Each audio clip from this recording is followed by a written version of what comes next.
आज हम इंशाअल्लाह टैक्स के बारे में पढ़ेंगे। सबसे पहले मैं बहुत ब्रीफ इंट्रोडक्शन दूंगा आपको अपने बारे में और थोड़ा सा सब्जेक्ट की शुरुआत के बारे में, कोर्स के बारे में, बट मेन मकसद आज मुझे आपको पढ़ाना है। ठीक है, बातें होती रहेंगी मगर हमने आज से अपनी जर्नी को स्टार्ट करना है। ऑनलाइन बेटा ऑल इज ओके, जल्दी जल्दी बताएं जरा। मेरी तस्वीर क्या करोगे देख के यार? आवाज तो आ रही है ना? अच्छा भाई ऑनलाइन जल्दी बताओ बेटा, वीडियो शेयर है आपके साथ? वीडियो शेयर है भाई? अली किसने कहा तस्वीर? ओके बेटा। अच्छा बेटा, सबसे पहले तो इस कोर्स के लिए आपको चंद चीजें मैं बुनियादी बता दूं। टैक्सेशन का ये कोर्स जो आपके सिलेबस को रखा गया है, पहले केफ 6 हुआ करता था, केफ 6 जिसको केफ 2 कर दिया गया। केफ 6 जब था तो उस वक्त के सिलेबस में और आज के सिलेबस में कोई फर्क नहीं है। यानी पहले जब बच्चा 5 पेपर पास करने के बाद हमारे हत्थे चढ़ता था तो थोड़ा सा मेच्योर होता था। इस सब्जेक्ट को समझाने में हमें थोड़ी सी आसानी होती थी कि बच्चा पहले अकाउंटिंग पढ़ चुका है, अब वो अंडे से निकला नहीं है और मुझे कहते हैं इसको टैक्स सिखाओ। तो अब इस बच्चे को टैक्स सिखाने के लिए, क्योंकि टैक्स आपके लिए बज़ाहिर कुछ लोगों को बड़ा बोरिंग सा लगता होता है, कुछ लोगों के लिए बड़ा मुश्किल सा होता है, बट इंशाल्लाह आपके लिए ये दोनों चीजें नहीं होंगी। एक आसान होगा, दूसरा इंटरेस्टिंग होगा। अब इस जर्नी में मेरा रोल आपके बड़े भाई का होगा, एक टीचर का नहीं होगा। दिल करेगा आपको क्लास में आने के लिए। अब इसके लिए मुझे अगर कोई स्पेशल किस्म की गोलाटी खानी पड़ी तो वो भी करूंगा, जस्ट ताकि तुम क्लास में आओ और अपनी इस जर्नी को जारी रखो। जल्दी जल्दी क्वालिफाई होना बहुत जरूरी है, क्योंकि बेटा भाग, वरना आर्टिफिशियल इंटेलिजेंस आ रहा है। भाग बता रहा हूं। इसके लिए मैं आपको इंशाल्लाह इस कोर्स में बहुत कुछ और भी सिखाऊंगा, बट पहले पेपर पास, बाकी चीजें बाद में। राइट? बिस्मिल्लाह करते हैं बेटा ऑनलाइन वालों, बिस्मिल्लाह करते हैं। तो इस कोर्स की सबसे पहले जर्नी के लिए मैं चाहता हूं कि थोड़ा सा मैं आपको अपने बारे में बता दूं, सो दैट कि आप और हम इन बातों को बाद में रिपीट ना करें कि सर आपका नाम क्या है। भाई मेरा नाम तारिक तुनियो है और टीटी बोलते हैं। टीटी वो दूसरा वाला टीटी नहीं बेटा, टीटी मीन्स तारिक तुनियो। और मैं सीएसएस ऑफिसर हूँ। मैंने 2002 में सीएसएस किया था और इससे मेरी एज कैलकुलेट नहीं कर सकते तुम लोग। ठीक है, क्योंकि मैंने ये नहीं बताया कि मैंने किस एज में अटेम्प्ट दिया था। तो बेटा मैं सिविल सर्विस का पार्ट हूँ, पाकिस्तान की सिविल सर्विस ऑफ पाकिस्तान का हिस्सा हूँ। और मैंने ज्वाइन किया था Federal Board of Revenue as assistant commissioner income tax. और उसके बाद वक्त के साथ सीएसएस में आपको पता है प्रमोशंस होते हैं, तरक्की होती है। अल्हम्दुलिल्लाह currently I am working as commissioner. तो एफबीआर में एक काफ़ी सीनियर पोजीशन पे काम कर रहा हूँ। जिस दिन मैंने ज्वाइनिंग की थी एज असिस्टेंट कमिश्नर, उसी दिन मैंने अप्लाई किया था टीचिंग के लिए और तब से टीचिंग भी कर रहा हूँ। ठीक है, करंटली मैं काम कर रहा हूँ सिंध रेवेन्यू बोर्ड, एक डिपार्टमेंट है जिसका ताल्लुक सेल्स टैक्स एंड सर्विसेज से है, उसमें मैं कमिश्नर हूँ। इसके अलावा मेरा टैक्सेशन के तकरीबन हर एक एरिया से ताल्लुक रहा है। तो इवन एक ट्रिब्यूनल या टैक्स कोर्ट कहलाता है, उसमें मैं थोड़ा सा टाइम जज भी रह चुका हूं। ठीक है, उसको टेक्निकल मेंबर कहते हैं। इसके अलावा इंटरनेशनली भी एफबीआर ने मुझे मुख्तलिफ जगह पे चिल करने के लिए भेजा है। ठीक है, उन्होंने सोचा होगा कि हम अपना एक होनहार अफसर भेज रहे हैं ताकि वो दुनिया के और मुल्कों में जाएगा, कुछ सीख के आएगा। एक दफा थाईलैंड भेज दिया उन्होंने मुझे, तो मैंने कहा थैंक यू वेरी मच यार, और क्या चाहिए। तो मुख्तलिफ कंट्रीज में बेटा मैंने पाकिस्तान को रिप्रेजेंट भी किया है, टैक्स में कुछ बुक्स भी लिखी हैं। इसके अलावा मेरा पढ़ाने का तजर्बा 19 साल का हो चुका है। आईबीए कराची से बेटा एमबीए भी हूँ। मेरा ख्याल है बहुत हो गया, आगे बढ़ो। ठीक है, अब आते हैं बेटा आपसे रेलिवेंट दो बातों की तरफ। देखिए, आपसे रेलिवेंट दो बातें क्या हैं कि ये वो सब्जेक्ट है जिसको अगर तुमने मैनेज नहीं किया, ये वो सब्जेक्ट है बेटा जिसको मैनेज करना पड़ता है। You have to take it seriously. दो बातें मेरी याद रखना, take your life lightly but taxation seriously. तो you have to take this subject seriously, क्योंकि ये अटका ना तो बेटा अटक ही जाओगे। इसीलिए आपके साथ मेरी जर्नी ऐसे रहेगी कि हम दोनों को दौड़ना पड़ेगा। तो इस दौड़ में आप मुझे हमेशा इंशाल्लाह आगे ही पाओगे, आपकी हेल्प में, आपकी सपोर्ट में, आपके लिए सब्जेक्ट को आसान करने में, क्योंकि I love my profession, I love this job. कौन सी जॉब? टीचिंग, इसको पढ़ाने को, आई एंजॉय इट। इनफैक्ट जिस दिन मेरी क्लास नहीं होती, ऑफिस से डायरेक्ट घर जाना होता है, तो उस दिन बीवी से लड़ाई होती। तो मैं नहीं चाहता कि मेरी बीवी से लड़ाई हो, इसीलिए मैं रोज क्लास रखूंगा। ठीक है, ये क्लास हम रखेंगे सिर्फ 1.5 घंटे की, ताकि आप लोग हजम भी कर सको। ठीक है, इसमें बहुत लंबी क्लासेस नहीं होगी, 1.5 घंटे की होगी, और इंशाल्लाह बहुत कुछ मैं इस दफा डिफरेंट करने वाला हूँ। मैं हर दफा हर बैच में अपने पिछले एक्सपीरियंस से भी सीखता हूँ, और देखता हूँ कि what went right, what went wrong. What went right पे मैं कहता हूँ शाबाश, गुड जॉब, और व्हाट वेंट रॉन्ग में मैं कहता हूँ नहीं, अब जरा ये ठीक करना है। क्योंकि अगर कोई भी चीज आप देखें तो परफेक्शन कहीं नहीं होती, बट जो जापानीज हैं उनका काइजेन का प्रिंसिपल है कंटिन्यूअस इंप्रूवमेंट। उसको अगर आप आगे रखेंगे तो दो चीजें मैं इस दफा इंशाल्लाह आपको एक अलग ही लेवल पे देने वाला हूं। एक मेरा प्रैक्टिकल तजर्बा है टैक्सेशन का, एज कमिश्नर 19 साल का मैं एक्सपीरियंस हो चुका है मुझे टैक्स एडमिनिस्ट्रेशन का, और जितने इश्यूज टैक्स पेयर के लिए शायद आपके भाई ने बनाए नहीं बनाए, तो हर रोज आना जाना जो हमारी जो आनिया जानियां होती है ना, वो किसी न किसी बिग 4 के पार्टनर के साथ हो रही होती हैं। तो वो आपका एग्जामिनर बनता है, तो मैं उनके साथ टैक्स ऑफिस में भी ना पेपर पे सोचा होता हूँ ये केस बनाएगा, तो उसके जहन रीड करके वो प्रैक्टिकल एक्सपोजर के साथ पढ़ाऊंगा। दूसरा, ऑब्वियसली मैं टीचर भी हूँ। अगर आप मुझे कहें कि sir what your one thing, मैं बहुत कुछ किया है जिंदगी में, फिर भी लगता है कुछ नहीं किया, मैं बताऊंगा क्या क्या किया अब तक, बट फिर भी लगता है कुछ नहीं किया। तो अगर आप पूछेंगे sir what's the one thing, the one thing, the one thing का मतलब एक शादी नहीं है, वो एक ही है। द वन थिंग का मतलब क्या है sir, what is your one thing? तो I will say teaching. Teaching, I am born to be a teacher. तो इस वजह से वो टीचर की नॉलेज, वो टीचर की रिसर्च दोनों मिलाओगे ना, तो बेटा 2 गोलियां शेर के निशान वाली मैं दूंगा तुम्हारे पेपर पास करने के लिए। 2 गोलियां हैं मेरे पास।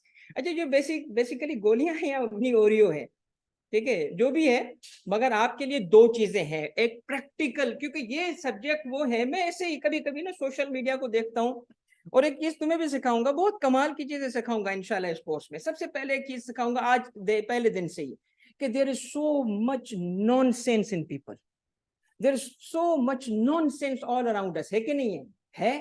है आपस में देखो कौन नॉनसेंस है।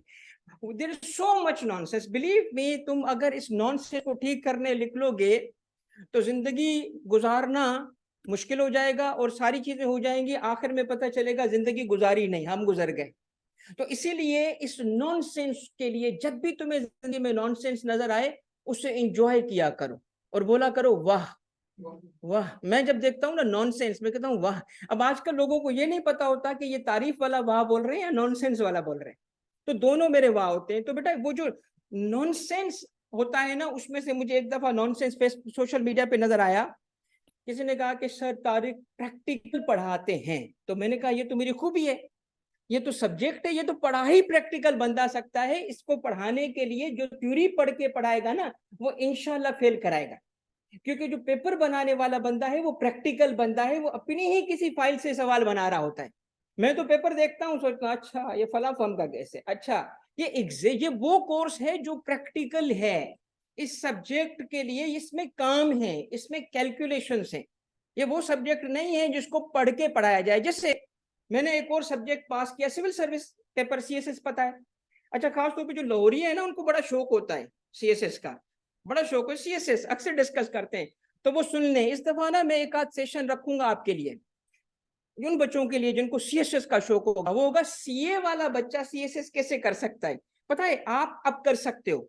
पहले मैं कहता था ना ना ना ना ना, 2 अलग चीजें, नहीं जाओ। आजकल कर सकते हो, क्योंकि तुम्हारे लिए ना एक सुपर टीचर अवेलेबल है, सुपर टीचर। तो सोच रहे होगे मैं नहीं, जीपीटी, चैट जीपीटी, और मैं ट्रेन करूंगा, देखो कितने शॉर्ट टाइम में सीएसएस का अटेम्प्ट भी दे सकते हो। बट वो बात है, वो सिर्फ लाहौरियों के लिए, आपके लिए नहीं, कराची वाला में लाहौरियों, ठीक हो, तुम्हारे लिए। फिर कुछ और भी चीजें मैं इंशाल्लाह बीच बीच में रखूंगा। मेरा जो आपके साथ अब इंटरेक्शन होगा वो 2-3 तरीके से होगा। टेक्स्ट तो होगा ही होगा, ये तो जहेज में मिला हुआ है, इसको तो पहले पास करेंगे। मगर साथ में जो मेरा तजुर्बा है, मैं आपको बताऊं, अगर आप मुझे कहें कि सर आप खुद को कैसे डिफाइन करोगे, क्या देखना चाहते हो, तो मैं खुद को एज ए टेक्नोलॉजिस्ट देखना चाहता हूँ।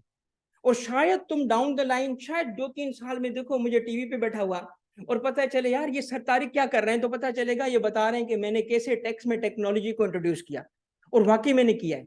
अब पता है जीपीटी जिस टेक्नोलॉजी पे है मैं खुद बना सकता हूँ। आई नो प्रोग्रामिंग लैंग्वेजेस, मैंने अभी सीखी है खुद, सेल्फ स्टडी पे भाईजान। और फिर तुम कहते हो मुझसे सीए नहीं होता, मैं तो तुमसे डबल उम्र में हूँ। अच्छा एज नहीं कैलकुलेट करना please, please, age is just a number, is just, दिल जवान होना चाहिए, राइट। तो बेटा बात यह है कि इसमें चंद चीजें मैं जो आपको सिखाऊंगा, उन चीजों में आपको पता चलेगा कि ये सब्जेक्ट कैसे पास होता है। ठीक है, इंशाल्लाह इंशाल्लाह। पहला मेरा क्लास का मेन मकसद क्या है, पेपर पास। यार पेपर पास नहीं हुआ ना, नहीं हुआ ना, तुम्हारी एफर्ट का फायदा ना मेरी एफर्ट का फायदा, कोई फायदा नहीं होगा। क्योंकि ये क्वालिफिकेशन जल्दी कर लो, बता रहा हूं जल्दी कर लो, जितने टाइम में होनी है उतने में ही करना है, उससे आगे टाइम नहीं लेना। अब इसलिए जरूरी है कि सबसे पहले मैं आपको दिखाऊं कि हमारा टास्क क्या है, हमें करना क्या है इसमें। ये हमारा एक सिलेबस है, ऑनलाइन बड़ा स्क्रीन शेयर है। इस सिलेबस के अंदर आपके पास 100 मार्क्स का पेपर बनता है, और 3 सेगमेंट्स हैं, 3 पार्ट्स हैं। ऑनलाइन जल्दी जल्दी बताओ, 3 सेगमेंट्स में सबसे पहला पार्ट देखो क्या है। पहला पार्ट है objectives, objective system and historical background. फिर क्या लिखा है, कॉन्स्टिट्यूशनल प्रोविजंस एंड एथिक्स। ये 3 टॉपिक्स हैं, ये 3 थियोरेटिकल टॉपिक्स हैं, जिसमें सबसे पहले हमें पता चलता है सिस्टम ऑफ टैक्सेशन का, कि टैक्स का निजाम पाकिस्तान का कैसे बना हुआ है, सिस्टम क्या है, कौन कौन से टैक्सेस हैं, कौन सा इदारा उसको कलेक्ट करता है, उसमें मुख्तलिफ चीजें आप सीखते हो, ठीक है। मगर वो टॉपिक थियोरेटिकल है, प्योर थ्योरी है। उसके बाद आता है दूसरा, कि कॉन्स्टिट्यूशन के कौन से आर्टिकल्स का ताल्लुक टैक्स से है, कॉन्स्टिट्यूशनल प्रोविजंस का। और तीसरा हमारे शायद मुल्क में बहुत कम है, एथिक्स। एथिक्स में हम पढ़ते हैं कि टैक्स अफसर को रिश्वत नहीं लेनी चाहिए। अब ये बात क्या आप समझते हो सही है, ऐसा होना चाहिए?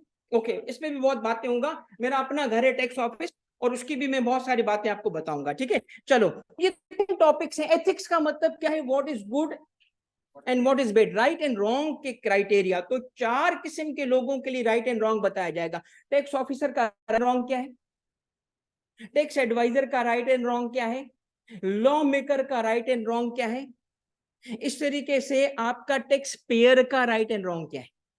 तो एथिक्स, तो ये सीधे सीधे थ्योरी के टॉपिक्स हैं। मगर इसका वेटेज पे तुम आओ तो वेटेज 5 to 10 मार्क्स का है, यानी कि एक सवाल बनता है, एक सवाल बनता है।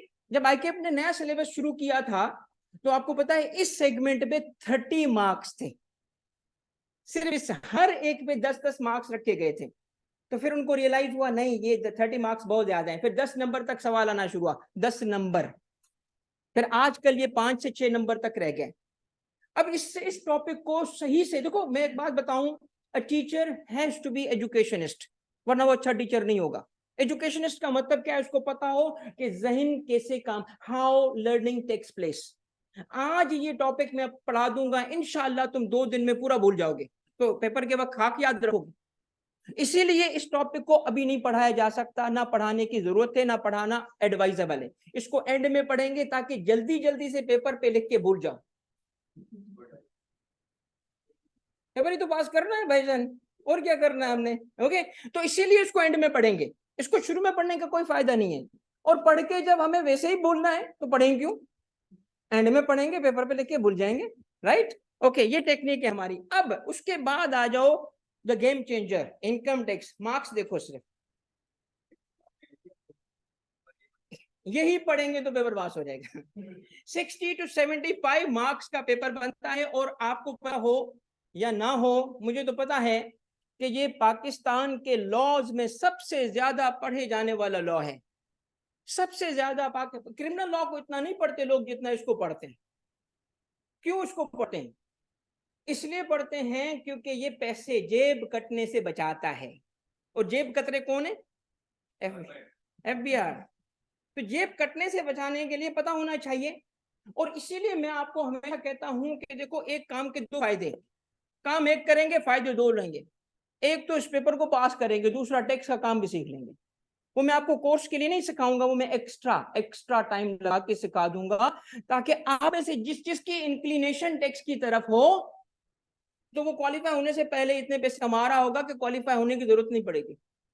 आपको एक बात बताना चाहता हूं कि बेटा देखो, ये लॉस की नॉलेज, जो जो लॉ से भागता है सुन ले, आगे चल के हर वो प्रोसेस जो डिजिटाइज हो सकता है डिजिटाइज हो जाएगा। What can be digitised will be digitised.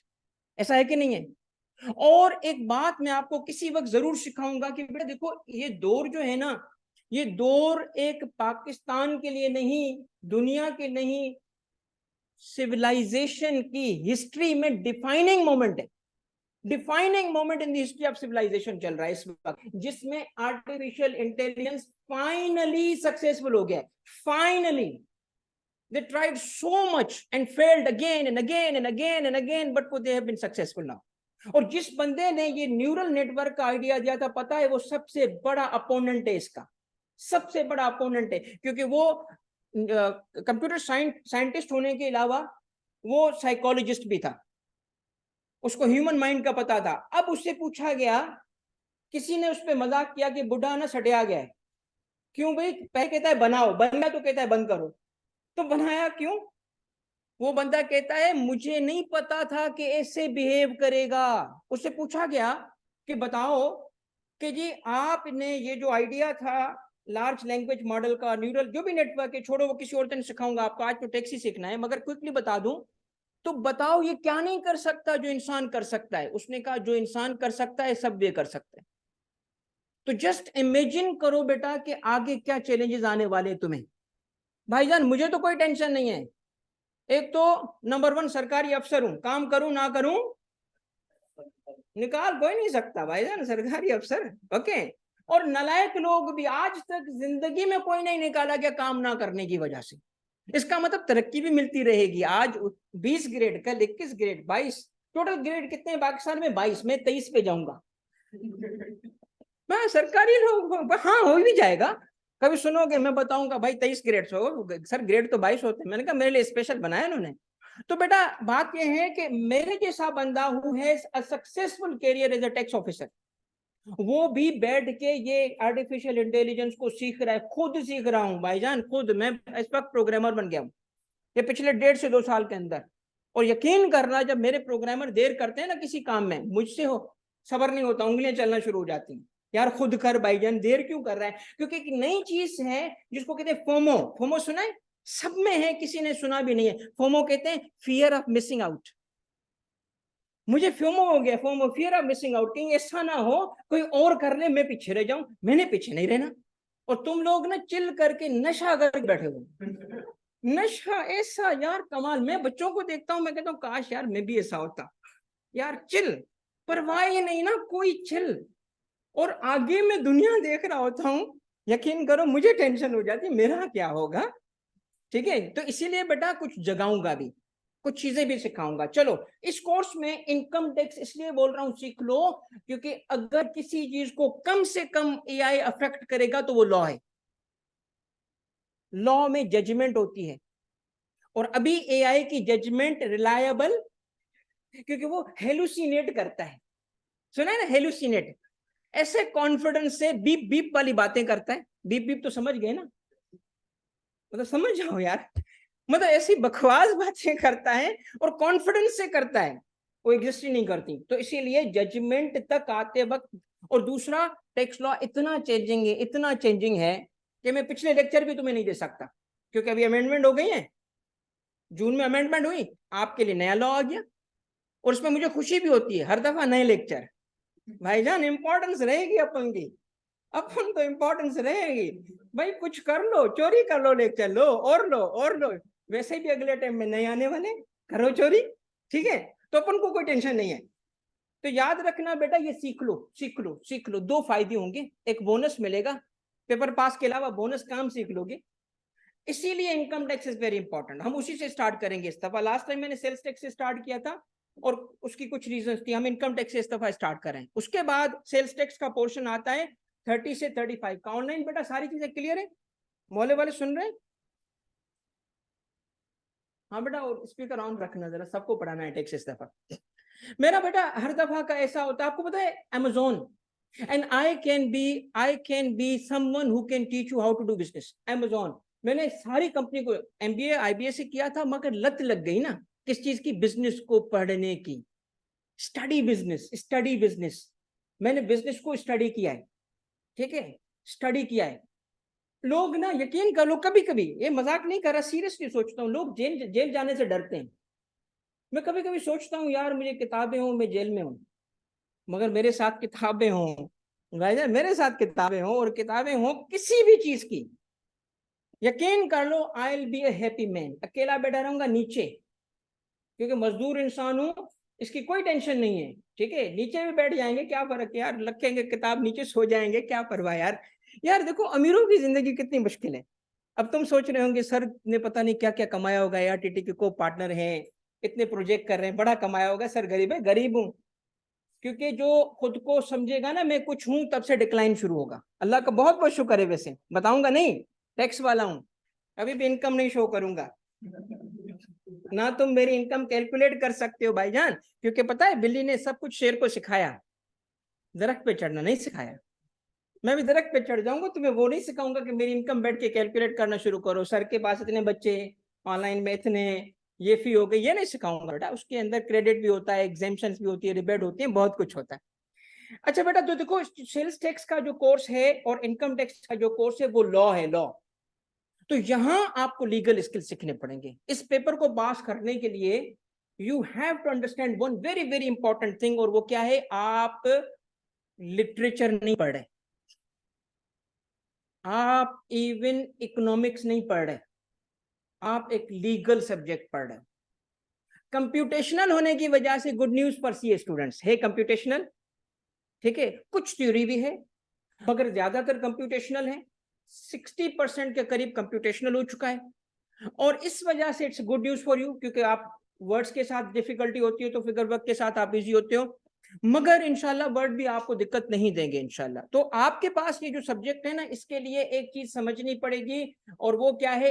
Accuracy. Paper pass करने के लिए you have to be absolutely accurate. मैंने अपना सीएसएस का एक पेपर पास किया था, उसका पेपर था लिटरेचर का। लिटरेचर का आखिरी पेपर था जो मैंने उठाया था। 12 पेपर पास करने होते हैं बेटा, एक ही अटेम्प्ट में सारे पेपर पास करने होते हैं, fail in one fail in all. तो मेरा दिल नहीं लगता था लिटरेचर में, पता है क्यों? क्योंकि मुझे ये शायर लोग, ये जो नॉवेलिस्ट और कहानीकार, ये ना पागल लगते हैं, पागल, हर इश्क में फेल, जिंदगी में फेल। उनके शायरी सुन के पागल लोग ही अपनी जिंदगी खराब करते हैं, मेरी इनसे बनती नहीं है।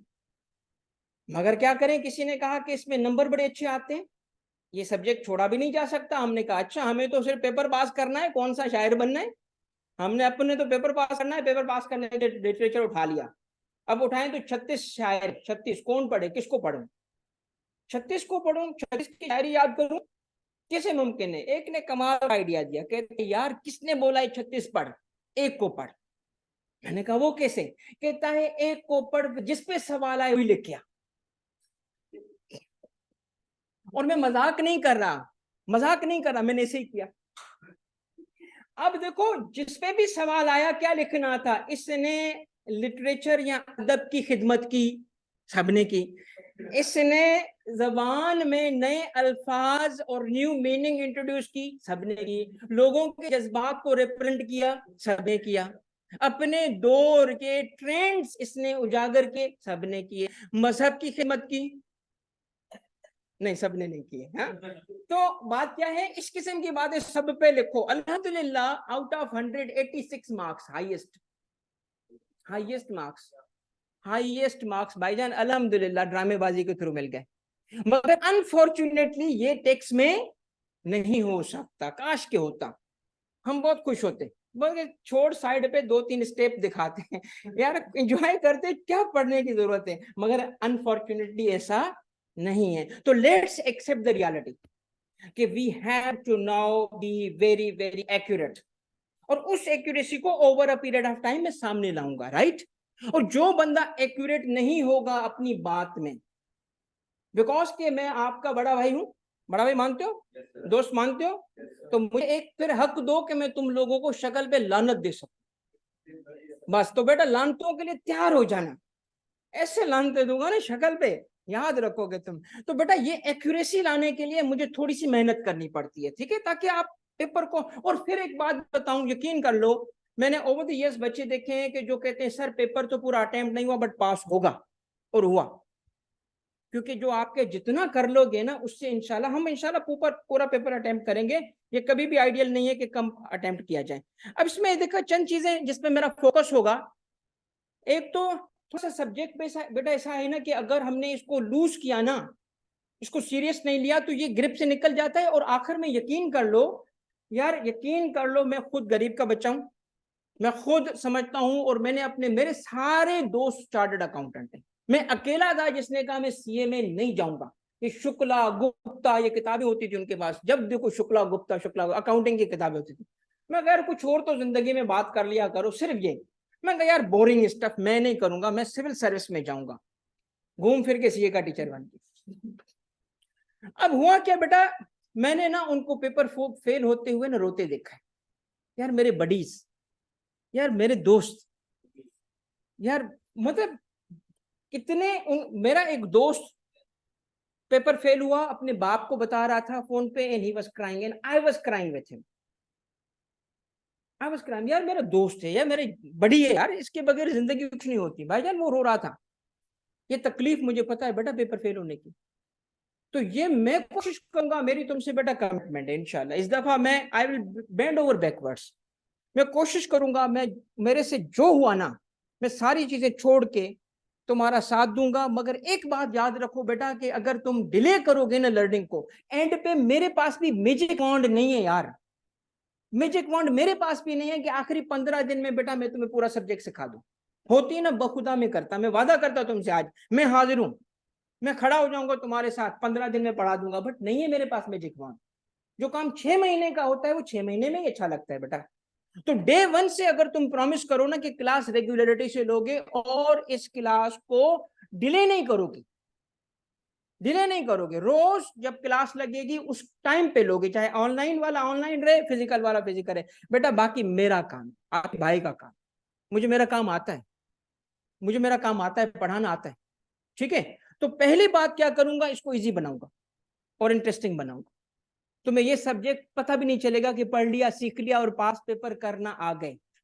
उसके बाद प्रैक्टिस। देखिए बात ये बेटा, मेरा ज्यादातर फोकस इस तरह रहा है अब तक, मेरे साथ एक असिस्टेंट है समीर, तो मैं पूरी मेहनत करके जान लगा के क्या करता हूं, उसको पढ़ाने और फिर समीर को प्रैक्टिस के लिए भेजता हूं। बच्चे कहते हैं सर आप प्रैक्टिस कराएं, मैं इस दफा कराऊंगा। मैं टाइम को ऐसे मैनेज करूंगा कि मैं पूरी कोशिश करूंगा, क्योंकि कराची का थोड़ा सा ट्रैफिक है जो हमारे लाहौर और बाकी बच्चों को नहीं पता, बट मैं इस दफा ऑफिस से टुल्ला मार के आऊंगा।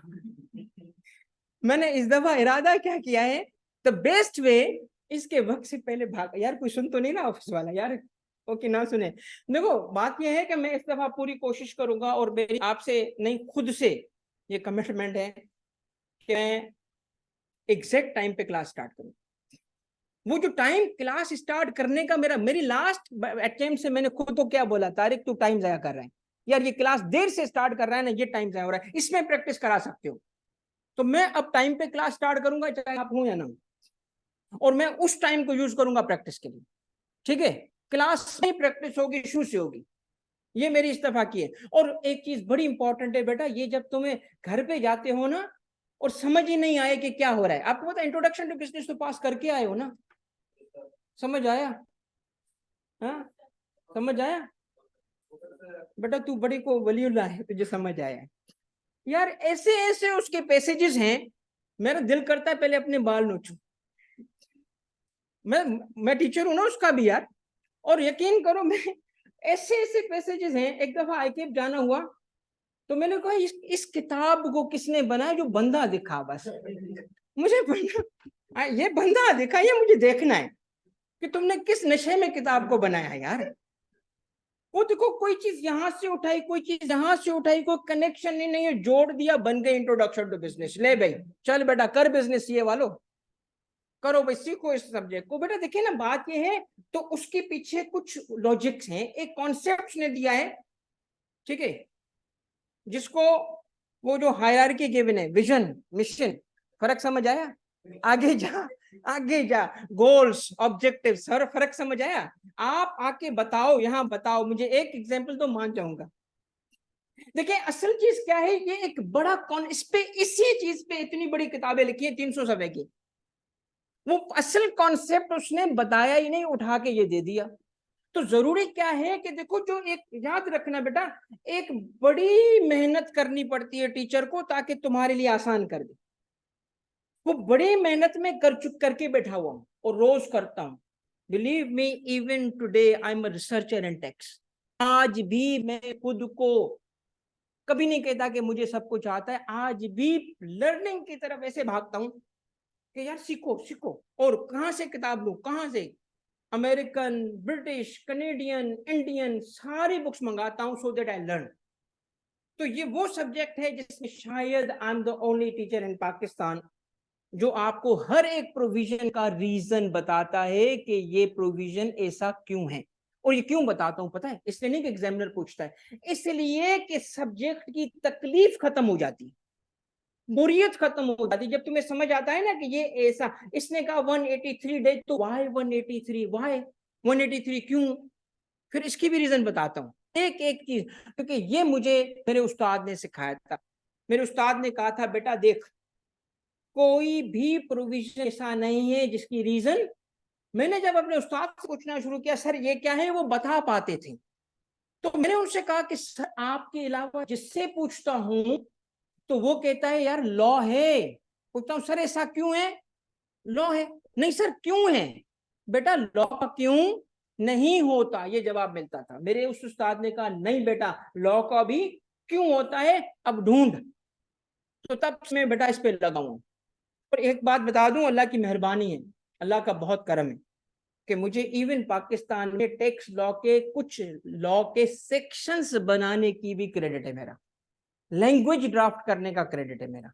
नेशनल असेंबली में, सिंध असेंबली में मेरा किरदार रहा है, इस ड्राफ्टिंग की है मैंने, ठीक है। तो इस तरीके से आपको जो सिखा पाऊंगा ना, तो आपको इस सब्जेक्ट की तरफ बस एक काम करना है, लर्निंग को डिले नहीं करना।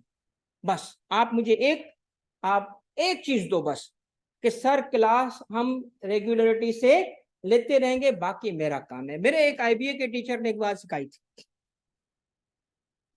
वो पढ़ाते पढ़ाते कुछ नहीं थे, पेपर इतना मुश्किल देते थे कि हमारी जान निकल जाती थी। फिर हम हाथ जोड़ के खड़े हो जाते थे, अल्लाह के वास्ते यार कुछ तो राम कर, हमारा जीपीए मर रहा है, जीपीए तो बने, कुछ कभी बाहर जाना हो कहीं हो तो जीपीए तो हो।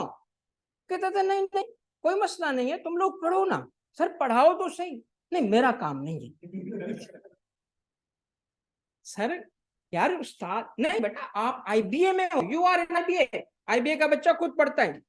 अच्छा सर पेपर थोड़ा आसान कर दो, पेपर ऐसे ही होगा। अच्छा फिर एक काम करो सर, ये बुक की तो बताओ जहां से तुम पेपर बनाते हो। हाँ मिल जाएगी ना, ले लो ना। सर कहाँ? सिंगापुर से। Seriously this is what he said. यार इसका मतलब काम नहीं बनेगा। यार वो समझ गए, बड़े इंटेलिजेंट बंदे थे। उसने कहा चलो एक किस्सा सुनो। एक दफा मैं घर गया, मेरे बेडरूम में एक बिल्ली,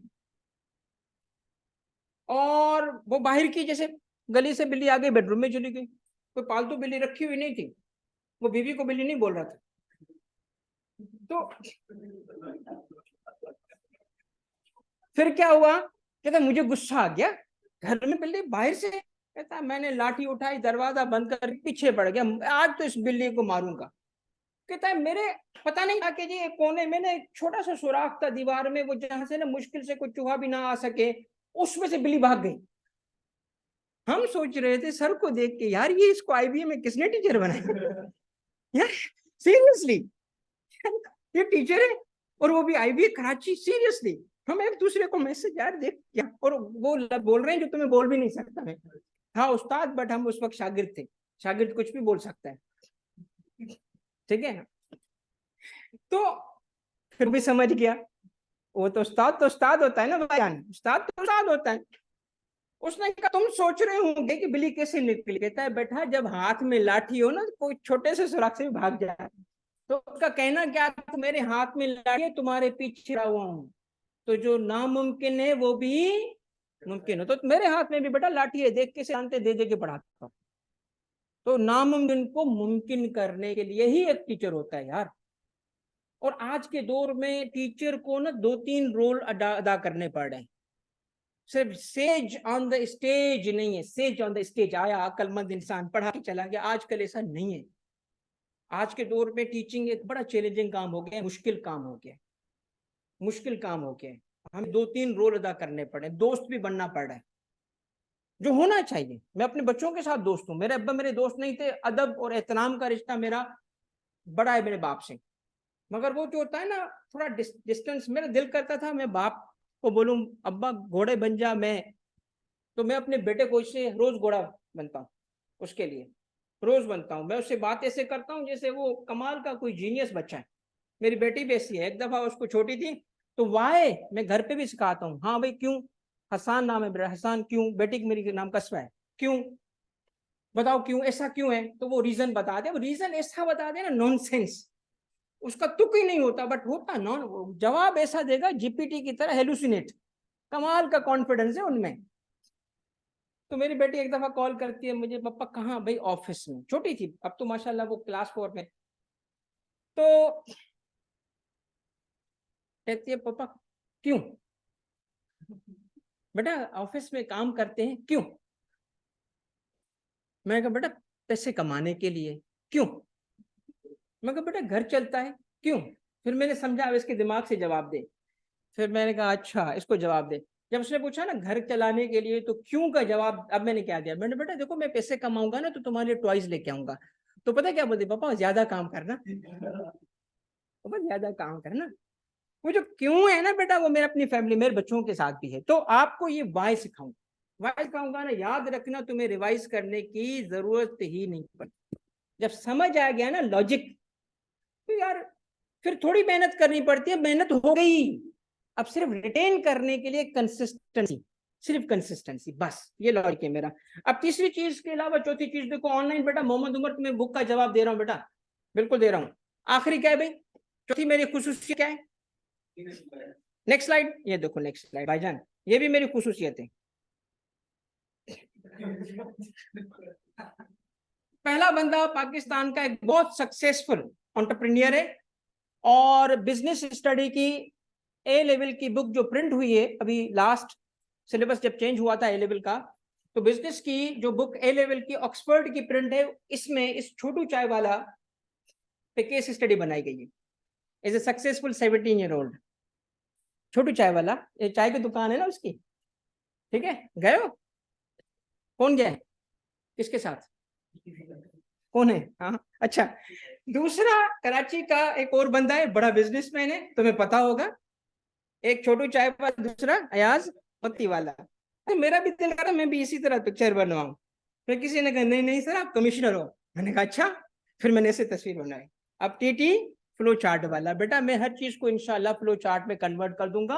आपका इंटायर कोर्स, आपका इंटायर कोर्स 12 इनकम टैक्स का 12 शीट्स में समराइज हो चुका है, 12 शीट्स में समराइज हो गया है, 12 शीट्स प्रिंट कर लो, उससे एक चीज बाहर आए मुझे आगे पकड़ना। इसी तरीके से सेल्स टैक्स का कोर्स 5 शीट्स में समराइज कर दिया। मुझे एक चीज का पता है मैंने जो पहली किताब बनाई थी उसकी 500 सफ़े थे, 2010 पहली बुक थी मेरी, टैक्सेशन, कमाल की, बड़ी इज्जत मिली, बड़ी पजीराई मिली। बच्चों को बोला हाँ बा बता कैसी है, सर इतनी किताब बड़ी, 500 सफ़े, सर कुछ कम नहीं हो सकते थे। अब तब से मैं कम करते करते करते करते करते यार 12 शीट पे आ गया हूं, ठीक है, अब 500 सफे 400 सफे से 12 शीट तक आ गया। मैंने एक टेक्स्ट मिनी बनाई थी, इतनी छोटी सी बुक थी, जेब में रखी जा सकती थी। मैंने कहा यार और छोटा कर इसको, अब मेरा बस चले ना। तो बेटा ये सब्जेक्ट ना मैं तुम्हें वो जो है किसी चिप में लगा के दिमाग में डाल दूं, चल अब घर जा, 2 सेकंड में पढ़ लिया तू पास है। बेटा इस सब्जेक्ट की अल्हम्दुलिल्लाह अंदाजा हो रहा होगा कि मेरे लिए ये सब्जेक्ट बहुत बहुत इंटरेस्टिंग है। Every time I teach this subject I try to learn myself, do something new, do something new. तो आपके लिए ये पुरानी चीजें जो दूसरों को दी थी वो भी है, कुछ और नया भी है। अब बेटा हम आते हैं आज के लेक्चर की कुछ लर्निंग वाले फेज की तरफ। ये तो था सिर्फ ओरिएंटेशन के क्या क्या होगा, किस तरीके से होगा, मगर अब आते हैं कुछ थोड़ा सा, मैंने कहा था कि इंट्रोडक्शन बिल्कुल सही हो गया, अब हम आते हैं नेक्स्ट। सबसे पहली बात हम आते हैं टेक्स्ट की तरफ। थोड़ा सा अब कुछ चीजें आप नोट भी करोगे, मैं बहुत लिखवाता हूँ बेटा, क्लास में लिखना पड़ता है और मुझे लिखवाने की लॉजिक भी बताता हूं, इसलिए कि एक्टिवली पार्टिसिपेंट बनो, लिखो।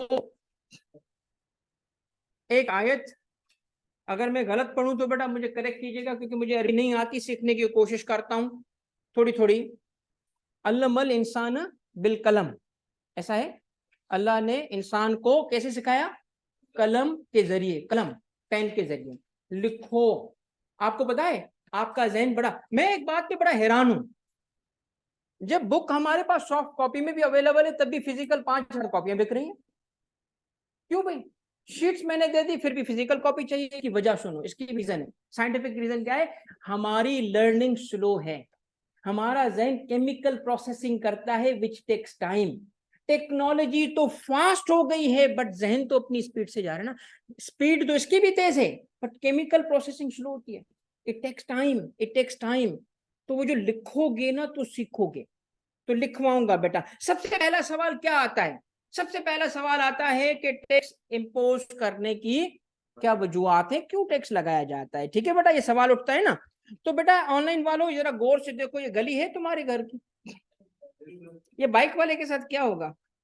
जरा मैं इसको सोच के एंजॉय करता हूँ, और कुछ ऐसे जहन में चीजें आती हैं जो बोल भी नहीं सकता। ये गिरेगा, बीप बीप, ये गिरेगा, इसको मैं गाली देता हूँ। अब तुम्हारे सामने तो नहीं दे सकता ना, तुम समझ जाओ।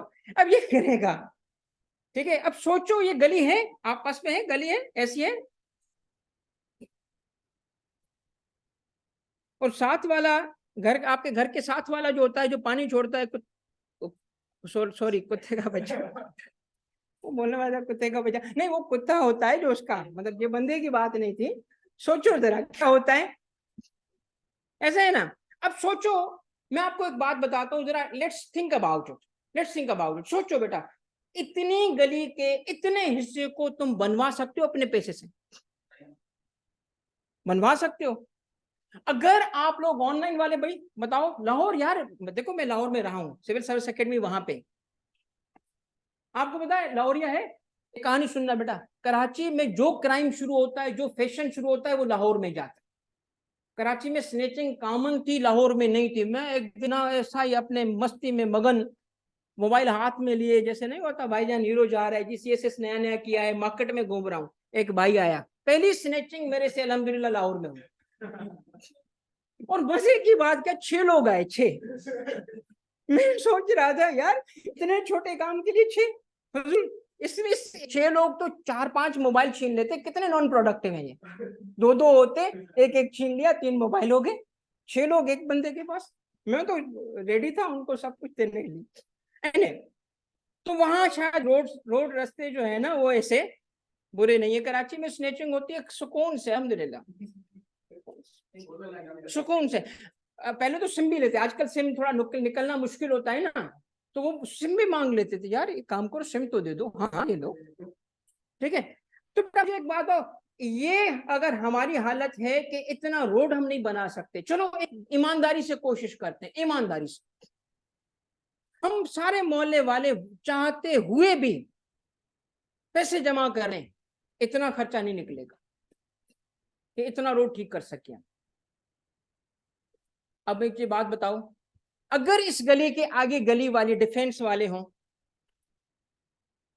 अमीर, और वो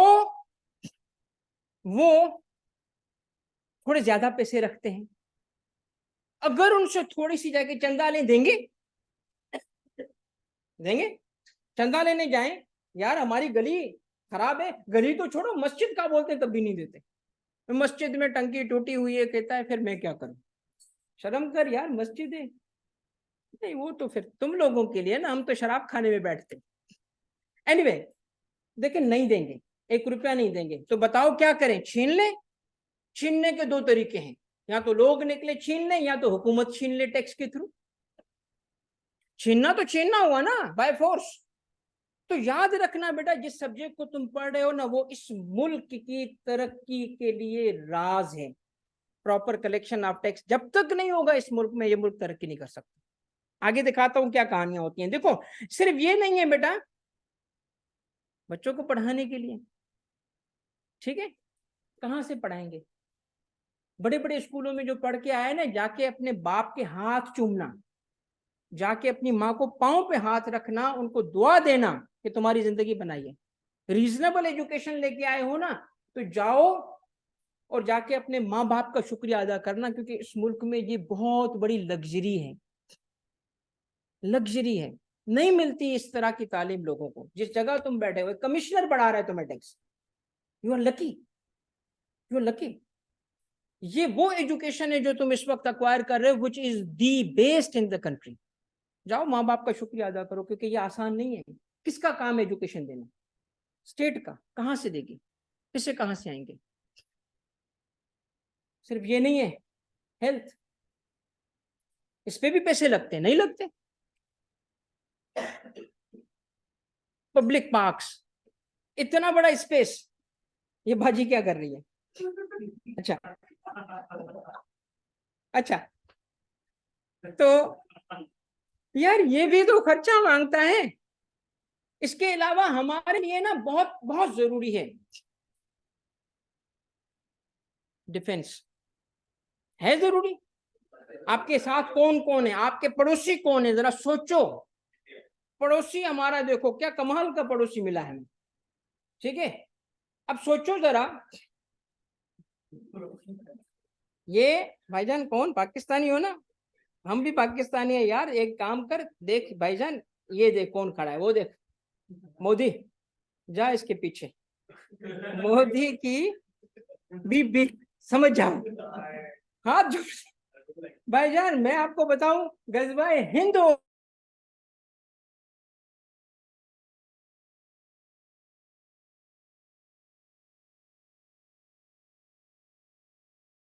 बात की ना भाई, देखो डिस्कनेक्ट कर दिया उसने।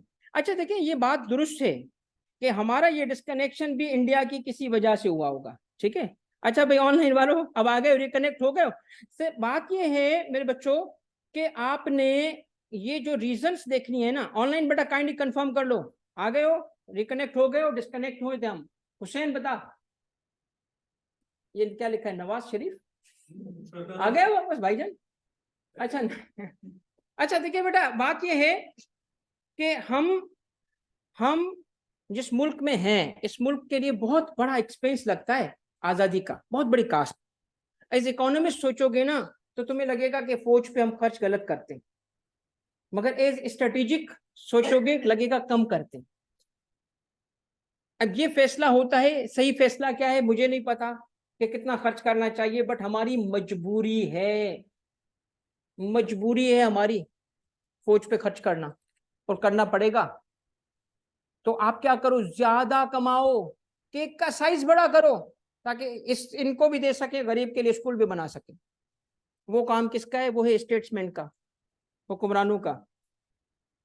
मैं आपको बता रहा था कि अगर गजवा हिंद हुआ ना, तो मैं फौज में जाऊंगा, और वो मुझे नहीं लेंगे कि तू क्या लड़ेगा। मैं कहूंगा अच्छा, इंडिया की तरफ 2 पत्थर फेंक दूंगा, ताकि कयामत के दिन मैं भी कहूं मैं भी लड़ा, मैं भी लड़ा। ये जो मुल्क है ना बेटा, आपको पता है नबियों को भी अपने शहर प्यारे थे, अपने मुल्क प्यारे थे। मक्का हमारे नबी को प्यारा था, मदीना हमारे नबी को प्यारा था। तो मुझे भी मक्का प्यारा है, मुझे भी मदीना प्यारा है, वहां के कांटे भी प्यारे हैं,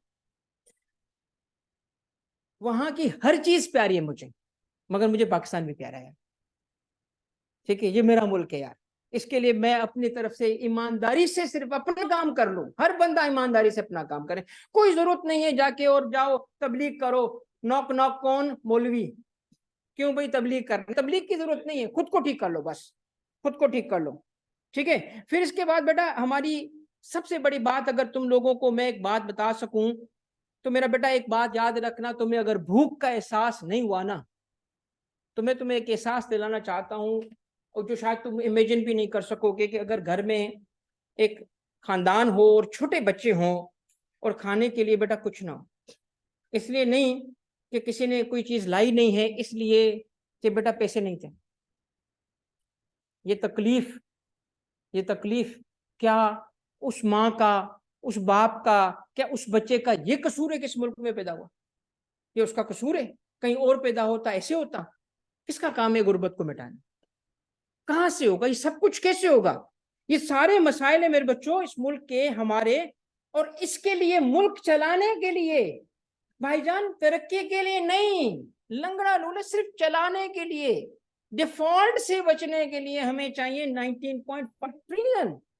ये क्या है 19 इस साल का बजट है, कहां से आएगा? कहां से आएगा? टैक्सेस के स्टेट का दो, लिखो अब लिखो, दो रेवेन्यू के सोर्सेज होते हैं स्टेट के, लिख लें भाई, ऑनलाइन लिखो, दो सोर्सेज होते हैं बेटा, ऑनलाइन ऑल इज ओके, सारी चीजें ठीक है। दो चीजें होंगी, दो चीजें होंगी जो आपने अभी लिखनी है भाई, ऑनलाइन लिखो बेटा। एक लिखो बेटा tax revenue, number one. Revenue के सोर्सेज किसके? स्टेट के। रेवेन्यू के सोर्सेज क्या है? दो हैं, एक है टैक्स रेवेन्यू, दूसरा है नॉन टैक्स रेवेन्यू। कौन से? टैक्स रेवेन्यू और non tax revenue. Tax revenue कहां से आएगा? टैक्स कलेक्शन से। नॉन टैक्स रेवेन्यू कहां से आएगा? जब स्टेट, जब गवर्नमेंट गुड्स और सर्विसेज के अगेंस्ट कोई फी चार्ज करे, अगर वो इलेक्ट्रिसिटी देते वक्त वापडा के जरिए, जो बाकी मुल्क में है कराची के अलावा, पैसे ले, तो ये पैसे नॉन टैक्स रेवेन्यू है।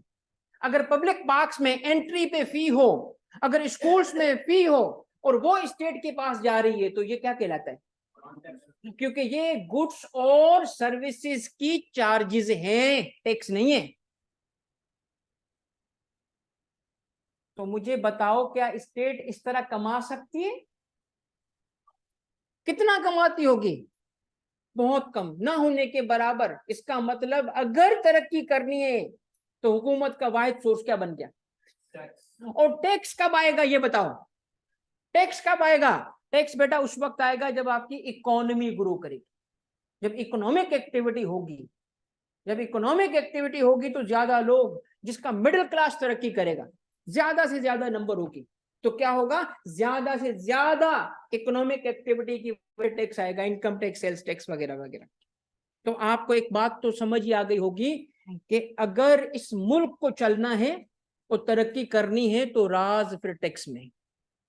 जो सब्जेक्ट तुम पढ़ रहे हो ना, ये इस मुल्क की इकोनॉमी की नर्व्स है, नर्व्स। ये सब्जेक्ट तुम्हें आ गया ना तो तुम इस मुल्क की इकोनॉमी समझ जाओगे, ठीक है? टैक्स देते हैं क्योंकि ये पीएसओ स्टेट की कंपनी है, कंपनी सेपरेट लीगल एंटिटी बन जाती है पीएसओ से, मगर ये पीएसओ से डिविडेंड रिसीव करती है गवर्नमेंट, और वहां से नॉन टैक्स रेवेन्यू बन जाती है। अब एक आती है बड़ी इंपॉर्टेंट बात, कि अगर टैक्स इतना इंपॉर्टेंट है तो सबसे पहले समझे तो सही, टैक्स किसको कहते हैं? What is tax? टैक्स क्या है, उसको डिफाइन तो करें। अब डेफिनेशन में आए बेटा, तो टैक्स की डेफिनेशन में कुछ बड़ी इंपॉर्टेंट चीजें, एक तो छीनना पड़ता है, कोई दिल से प्यार से, ऑब्वियसली बात है यार, हार्ड एंड बनिए, रोएंगे तो सही, ओके। तो सबसे पहले बेटा टैक्स है क्या? उसमें 5 चीजें। कितनी? कितने आदमी थे सरदार? 5। 5 पॉइंट लिखने, लिखो। ये स्लाइड्स तुम्हें मिल जाएंगी बेटा, स्लाइड्स भी मिलेंगी, शीट्स भी मिलेंगी, बुक भी मिलेगी, मगर लिखेगा जो वो पास होगा। लिखो ताकि याद करो। क्यों डिले कर रहे हो यार? क्यों रात को जाके मैं उस वक्त याद करूंगा या याद करूंगी? रात को छोड़ यूट्यूब देखना, चिल करना, अभी पढ़। जो लर्निंग को डिले करता है ना, वो अपनी लाइफ को मुश्किल करता है। जो आज और अभी सीख सकते हो, उसको कल पे क्यों छोड़ रहे हो या रात पे क्यों छोड़ रहे हो? मुझे पता है जो अभी नहीं हुआ वो कभी भी तो अभी करना पड़ेगा। लिखो 5 चीजें ऑनलाइन पे, लिखो 5 चीजें। क्या है ये 5 चीजें? टैक्स के फीचर्स, टैक्स की डेफिनेशन के कंपोनेंट्स। व्हाट इज टैक्स का जवाब। सबसे पहली चीज क्या है कि ये क्या है? Compulsory financial charge. लिखो भाई, स्लाइड मिल जाएगी बट देखो ऑनलाइन लिखो। क्या? कंपल्सरी फाइनेंशियल चार्ज है ये, कंपल्सरी फाइनेंशियल चार्ज। निशान लिख रहे हो भाई? ईशल, सवेरा, फहद, हफीज, सारे बच्चे भाई लिखो बेटा, लिखना पड़ेगा यार। लिखो बेटा, लिखो कंपल्सरी फाइनेंशियल चार्ज। जी बेटा, जी बेटा, ये टैक्स की डेफिनेशन है, टैक्स को डिफाइन कर रहे हैं। मैं बता हर चीज को एक्सप्लेन करूंगा, सबर करना जरा। मैं जरा आपको बताऊंगा कि आपको चीजें क्या कैसे समझ आती हैं। पहले लिख लेते हैं। Number 2, imposed on certain persons. ये वो कंपल्सरी फाइनेंशियल चार्ज है जो imposed on certain person. Certain क्यों? सब पे नहीं होता। बच्चों पे टैक्स लगता है, जिसके पास इनकम ना हो उस पर टैक्स लगता है। बेकारी पे लगाओगे? जाते हुए टैक्स क्यों नहीं देता तू? ओके, तो सब पे नहीं होता ना, इसलिए सर्टेन जो उसको कैटेगरी में आएंगे। ठीक है ये, हाँ, सेल्स टैक्स तो जो परचेज करता है सब पे लगेगा, वो भिखारी अमीर सब बराबर। साबुन सबके लिए एक ही रेट होगा उसका, सब पे टैक्स है। और ये जरा गौर से देखो, फाइनेंशियल चार्ज है, क्या लिखा है? Compulsory financial charge imposed on certain persons by the government. By the government. Okay, आते हैं, इसकी भी एग्जांपल देंगे, सब एग्जांपल देंगे। पहले under a law, under a law to fund government spending and, ये है बेटा टैक्स, ये है टैक्स। इसमें सबसे पहली चीज क्या है? फाइनेंशियल चार्ज है। मसलन सब करो, अब इसकी मिसालें सुन जरा। ऑनलाइन बेटा आवाज ठीक है, सब ठीक है? जरा मिसाल सुनो इसकी। सबसे पहले मिसाल, मैं बेचता हूं बाइक, बाइक बेचता हूं। अगर मैंने करंट ईयर में सपोज 500 बाइक बेची, इनकम टैक्स डिपार्टमेंट वाले मेरी दुकान पे आते हैं, कहते हैं कितनी बाइक बेची? मैंने कहा 500। कहते हैं फिर 10 बाइक हमारी। क्यों? टैक्स है ये, टैक्स। तो क्या टैक्स ऐसे लगता है? ऐसे लगता है टैक्स? नहीं, कैसे लगता है? कैसे लगता है? मॉनेटरी। वो कहते हैं 500 बाइक का रेवेन्यू इतना, लेस करो कॉस्ट ऑफ सेल, लेस करो सेलिंग एडमिन, नेट अमाउंट इतना, अब इतने परसेंट से टैक्स इतना। इसका मतलब ये चार्ज कौन सा है? फाइनेंशियल चार्ज, फाइनेंशियल नेचर का है, मनी में लगता है। करेक्ट?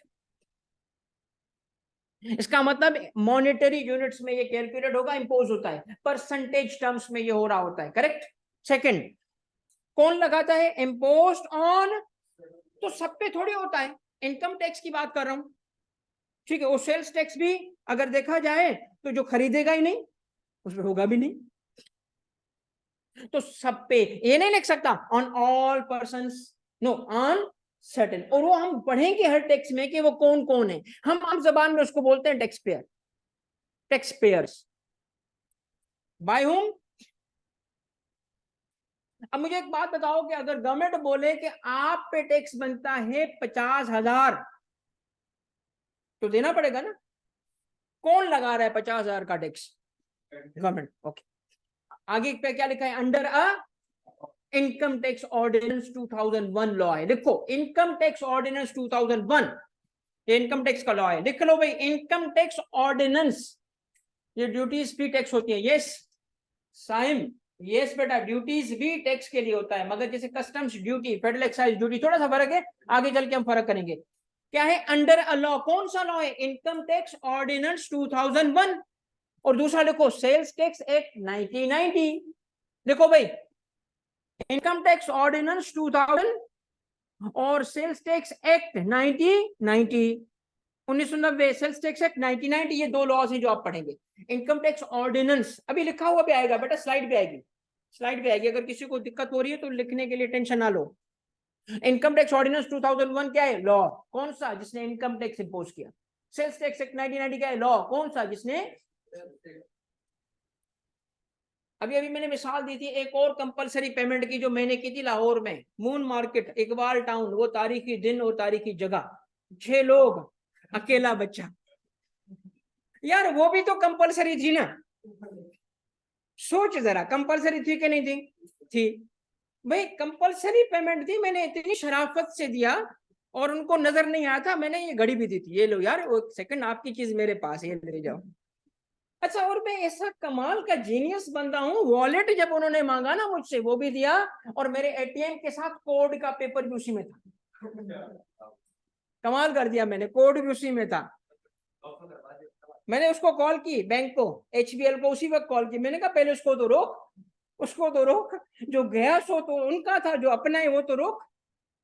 पता है मेरी अल्हम्दुलिल्लाह आवाज जो है ना, बड़ी फोन पे ना खास तौर पे कड़ाकेदार है, लोग समझते हैं कोई लड़की है, और ये मुझे फेस करना पड़ा है बड़ा। अब से एंजॉय करता हूँ। एक दफा एक दोस्त बैठा था, उसकी बीवी ने सुना, कहते किस लड़की के साथ हो? मजाक नहीं कर रहा, किसके साथ हो, कौन सी लड़की है वो? तो कहता यार तारिक बात कर यार बीवी, मैं और लड़की की आवाज में बात करूं। मैंने उसको बहुत अल्हम्दुलिल्लाह शादी तोड़ते तोड़ते बचाई थी। मैं गया था बाजी को, भाभी मैं झूठ नहीं बोला, कुरान उदाहरण नहीं था, मैं ही था, ये मजाक कर रहा हूँ, मैंने इसके साथ बदला लिया था, सारे बदले बराबर हो गए उसके साथ। तो बेटा एक दफा मैंने ऐसी बैंक को फोन किया, मैंने कहा यार ये मेरा नंबर है, जल्दी जल्दी से ब्लॉक कर, अभी अभी मेरी स्नैचिंग हुई है। उसने कहा 1 सेकंड हो गए, क्लिक क्लिक करते करते वो कहता है मिस ये तो किसी तारिक तुनियो का नंबर है। मैंने कहा जी मैं ही तारिक तुनियो हूँ, कैसे साबित करूं यार मैं तारिक तुनियो हूँ? फिर उसके बाद क्या हुआ, अल्हम्दुलिल्लाह, फिर मैंने उसको कहा देख एक बात सुन। उसने कहा नहीं जी, अगर आपको उसकी कोई फ्रेंड हो तो बता दो। मैंने कहा मैं खुद तारिक तुनियो हूँ, सुन ले, ठीक है? उसमें स्टेटस आ रहा था अनमेरिड, तो ये भी नहीं कह सकता बीवी हो कौन हो। मैंने कहा मेरी बात सुनो, मैं हूँ टैक्स ऑफिसर, अब मेरा अगर नुकसान हुआ ना, मैं बैंक से नहीं तुझसे लूंगा। उसने कहा सर 1 सेकंड रुके, 1 सेकंड रुके, लेट मी चेक। अच्छा आप एक काम करें, आप एक काम करें, उस नंबर से कॉल करें जो नंबर हमारे पास रजिस्टर्ड है। मैंने कहा यार, मुझे इतना दिल में बड़ी गालियां आ रही थी, मैंने कहा यार वो तो स्नेच हो गया भाईजान। बड़ी मुश्किल से माना और अल्लाह का शुक्र है बचत हो गई। फिर एक छोटी छोटी बात जल्दी जल्दी सुन लो, हुआ क्या, मैंने फौरी से अगले कॉल मिलाई, भाईजान एक टैक्स अफसर से चोरी हो गई है। किसे? थाने को। हमारे डायरेक्टर साहब थे, उसको भी बता दिया, सर देखें गेट के बिल्कुल करीब से चोरी हुई है मेरे साथ, तो कोई टेंशन नहीं है, बस सिर्फ मुझे ना वो NIC मिल जाए। तो उन्होंने कहा थाने वाले को फोन कर दिया, भागते हुआ है। SHO साहब आ गए, किससे चोरी हुई है भाई? सर आपको मोबाइल फोन मिल जाएगा। मैंने कहा यार मुझे मोबाइल फोन चाहिए ही नहीं यार, मोबाइल फोन छोड़, मुझे NIC और पेपर थे वो मिल जाए। मैं अब जाऊंगा यार, ट्रेनिंग में हूँ, अंडर ट्रेनिंग था उस वक्त में, मैं जाऊंगा यार, जाके ना खामखा टेंशन होगी, कौन लाइनों में खड़ा होगा यार 3-4। सर देखें आपको मोबाइल फोन मिल जाएगा। अच्छा मुझे बाद में समझ आया ये पुलिस का तरीका है भाईजान, पुलिस के बहुत तरीके होते हैं। पुलिस का तरीका क्या था, सर छोड़ दें यार, किसी और का मोबाइल देना पड़ेगा तुम्हें, आपका मोबाइल मिल जाएगा, इसका मतलब कोई और दे देंगे आपको। सर ये देखिए आपका मोबाइल मिल गया, ये देखिए सर, सिम उसने निकाली, सेट वही है। फिर मुझे समझ, मैंने कहा छोड़ यार किस चक्कर में पड़ा है, वो दोबारा बना लिए। तो अंडर अ लॉ वो नहीं था, वो 6 लोग जो आए थे अंडर अ लॉ, ये पेमेंट उन्होंने मुझसे, इसीलिए वो टैक्स नहीं कहला सकता, वो टैक्स नहीं कहला सकता।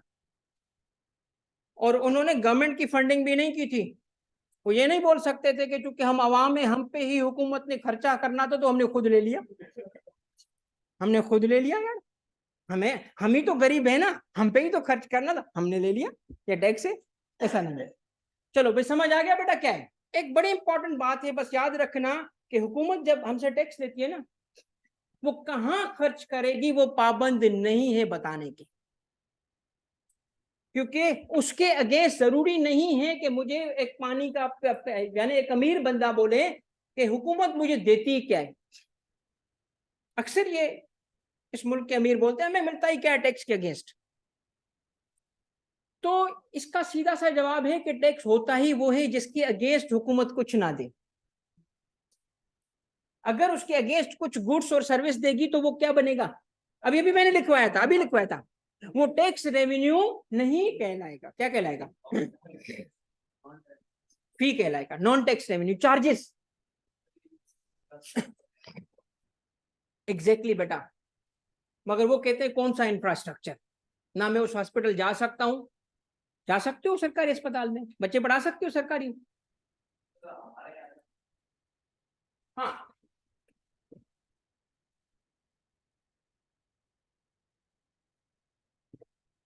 बेटा। भारत कहने का मकसद ये है कि इस पर डिस्कस किया जा सकता है कि हुकूमत क्या दे सकती है क्या नहीं दे सकती।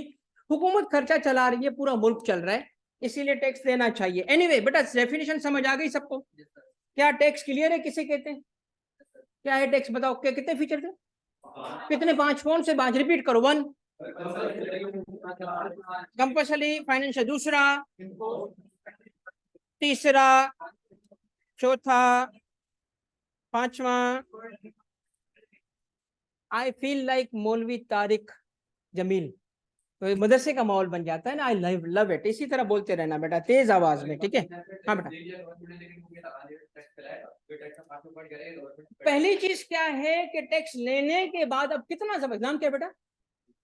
बहुत पक्के पाकिस्तानी हो, क्या कमाल का सोचा है। कहते हैं सर देखें, अगर टैक्स लेके वो पॉलिटिशियंस खुर्द बुर्द करके स्विस बैंक में छुपा दें, खर्च ना करें, तभी टैक्स कहलाएगा। हाँ बेटा कहलाएगा, क्योंकि नीयत किस पे खर्च करने की थी, वो एक्चुअली खर्च नहीं हो रहा, वो अलग बात है, बट फिर भी टैक्स कहलाएगा। ठीक है? अच्छा बेटा, एक बहुत इंपॉर्टेंट बात आ रही है, क्या कि कॉन्स्टिट्यूशन ऑफ पाकिस्तान ने कहा है, आर्टिकल 77 में क्या कहा है कि no tax shall be levied for the purpose of federation except by और under the authority of act of parliament. इसकी सादा जबान में क्या मीनिंग है? टैक्स नहीं लग सकता जब तक के कोई कानून टैक्स ना लगाए। इसका मतलब है कि हमारे प्राइम मिनिस्टर ये नहीं बोल सकते कि आज से ये टैक्स लगा रहा हूं, हुकूमत नहीं बोल सकती, ये पार्लियामेंट का काम है। हुकूमत टैक्स लगाती है बट पार्लियामेंट के थ्रू। और टैक्स लगाने के लिए किस चीज की रिक्वायरमेंट डाली कॉन्स्टिट्यूशन ने, बताओ? Act of parliament. एक्ट, कानून, कानून, कानून होना चाहिए, एक्ट ऑफ पार्लियामेंट होना चाहिए। और एक्ट पास करने के लिए पार्लियामेंट का होना जरूरी। अब अगर ऐसी बात है तो इनकम टैक्स ऑर्डिनेंस 2001 एक्ट थोड़ी लिखा है, ऑर्डिनेंस लिखा है। ये क्या बात हुई? अब करंटली कॉन्स्टिट्यूशन ऑफ पाकिस्तान में लिखा है कि ऑर्डिनेंस 120 दिन तक चलता है, फिर खत्म हो जाता है, और नेशनल असेंबली इसको 120 दिन तक और ले जा सकती है, उसके बाद वो खत्म हो जाता है, अनलेस उस ऑर्डिनेंस को एज अ बिल पेश करके एक्ट ना बना दिया जाए। मगर बेटा आज लिखा है, आज, ये अभी 18th अमेंडमेंट में है। 18th अमेंडमेंट आई थी 2010 में। इससे पहले कॉन्स्टिट्यूशन में कुछ और लिखा होता था, और इनकम टैक्स ऑर्डिनेंस है 2000 में बना था। 2001 में वो फिर प्रोमलगेट होता है 2002 में। यानी आप जो सुनते हो ना कि ऑर्डिनेंस की लाइफ कितनी है, 120 दिन, एक्सटेंड हो सकता है कितने, 120 दिन। बेटा ये आज की बातें हैं, जब इनकम टैक्स ऑर्डिनेंस आया था तो ये लॉ नहीं था। उस वक्त क्या था कि उसको अनलिमिटेड पीरियड तक एक्सटेंड किया जा सकता था। आज के दिन इसकी तफसील नहीं बताऊंगा, मगर इतना बता दूं कि इनकम टैक्स ऑर्डिनेंस को भी पास करके एक्ट बना दिया गया था। कैसे बनाया गया था वो प्रोसीजर किसी और दिन बताऊंगा, मगर इतना सुन लो कि नाम चेंज नहीं किया गया था, है ये भी एक्ट है, ये भी act, it is a permanent law. ये वो वाला नहीं है 120 दिन वाला। तो नाम में ऑर्डिनेंस है, काम में ये भी एक्ट है। फिर आता है sales tax, sales tax act 1990। फिर दो और भी हमारे पास टैक्सेस हैं जो कोर्स में नहीं है, जो फाइनल में पढ़ेंगे आप। एक्साइज के लिए फेडरल एक्साइज एक्ट 2005 और कस्टम्स के लिए कस्टम्स एक्ट 1969, ये दोनों कोर्स में नहीं है।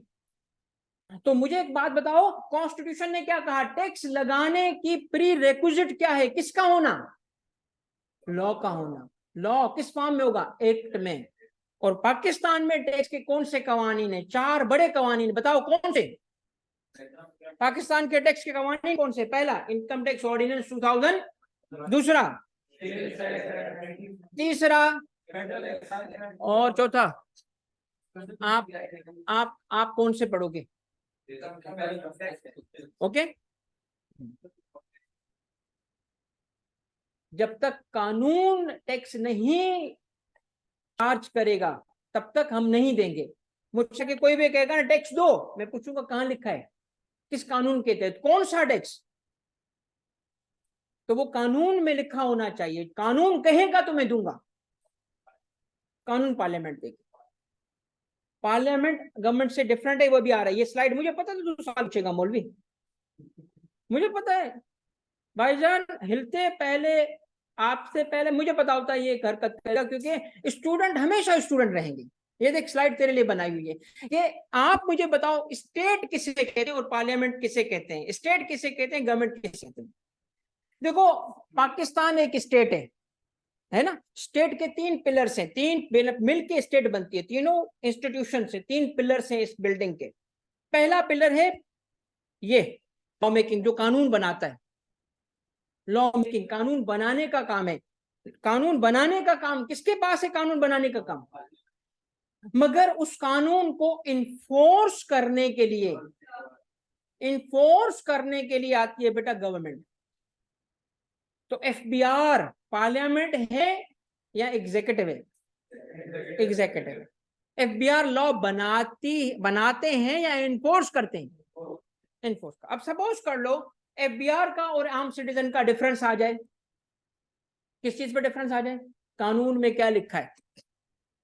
कानून में लिखा है 10 रुपए का टैक्स, बंदा कहता है 10 रुपए नहीं है 1 रुपए, दोनों का डिफरेंस है, इनका फैसला कौन करेगा, कौन करेगा, उस कानून को इंटरप्रेट कौन करेगा कि यहां क्या मतलब लिखा है। ये काम है जुडिशरी का बेटा, जुडिशरी का। लॉ बनाता कौन है बताओ, इन्फोर्स कौन करता है, और रेफरी कौन बनता है। तो जिसने बनाया उससे पूछते ना, उसे पूछते नहीं, उससे क्यों पूछेंगे, वो रेफरी थोड़ी बनता, वो पार्टी बनता। इसीलिए इंडिपेंडेंट जुडिशरी का होना जरूरी है।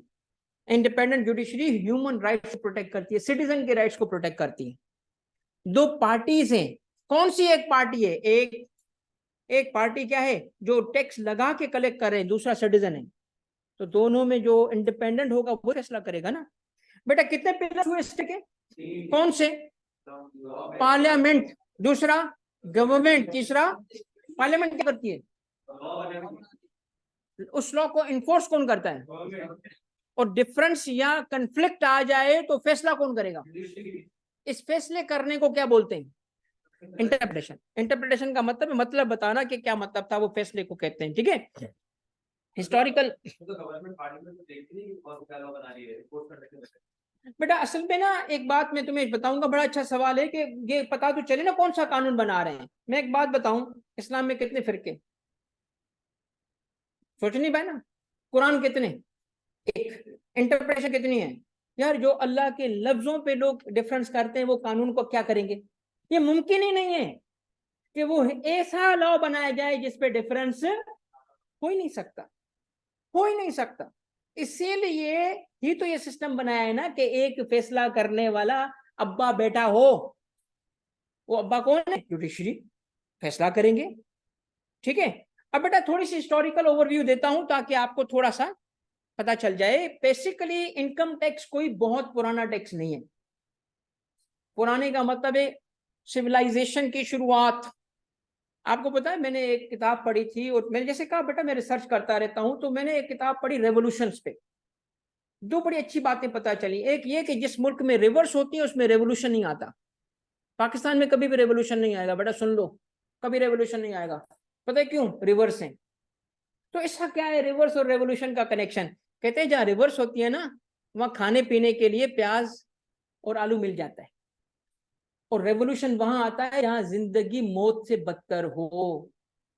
तो इस मुल्क में कभी भी जिंदगी मौत से बदतर नहीं होगी, खाने पीने के लिए कुछ मिलता रहेगा। तो रेवोल्यूशन नहीं आना, इवोल्यूशन होगा, तरक्की होगी इवोल्यूशन के थ्रू, रेवोल्यूशन के थ्रू नहीं। और दूसरी मैंने बात पढ़ी थी कि रेवोल्यूशन के बारे में, कि पहला बंदा रेवोल्यूशन में मारा गया था, जिसके खिलाफ लोग उठे थे और उसको मारा था, वो टैक्स कलेक्टर था। टैक्स कलेक्शन, इसका पुराने दौर की बातें हैं। इसीलिए इनकम टैक्स को रिलेटिवली न्यू टैक्स कहते हैं, क्योंकि ये कोई पुरानी सदियों से नहीं है। इनकम टैक्स पहली दफा आया था 1860 में, इंडियन जो सब कॉन्टिनेंट पाकिस्तान के हवाले से आया था। बर्तानिया में भी वो इससे कोई 1 सदी पहले आया हुआ था। ठीक है ना, फिर इसके बाद क्या हुआ, इस कानून को, अब थोड़ी सी हिस्ट्री इसलिए बता रहा हूं क्योंकि आईकेप के एक चैप्टर में ये मौजूद है, ये वाली स्लाइड आईकेप की बुक पे ही बनी हुई है। सबसे पहले 1886 में पहली दफा एक लॉ बनता है मुकम्मल। इससे पहले टेक्स्ट तो लग चुका है मगर वो इंडिपेंडेंट अलग कानून नहीं था, किसी और कानून का हिस्सा था, तो सेपरेट कानून बनता है 1886 में। और इनकम टैक्स ऑर्डिनेंस, ये एक स्लाइड मिल जाएगी बट आपको सारी स्लाइड्स मिल जाएंगी। फिर इसको इंप्रूव करके 1918 में एक एक्ट आता है। फिर सबसे इंपॉर्टेंट चीज ये है 1922, यहां से आगे देखो, क्योंकि पाकिस्तान जब बनता है तो यही कानून इन्फोर्स था। कौन सा कानून इन्फोर्स था? तो पाकिस्तान की हिस्ट्री में पहला इनकम टैक्स लॉ कौन सा है? पूरा नाम बताओ। Income tax act 19।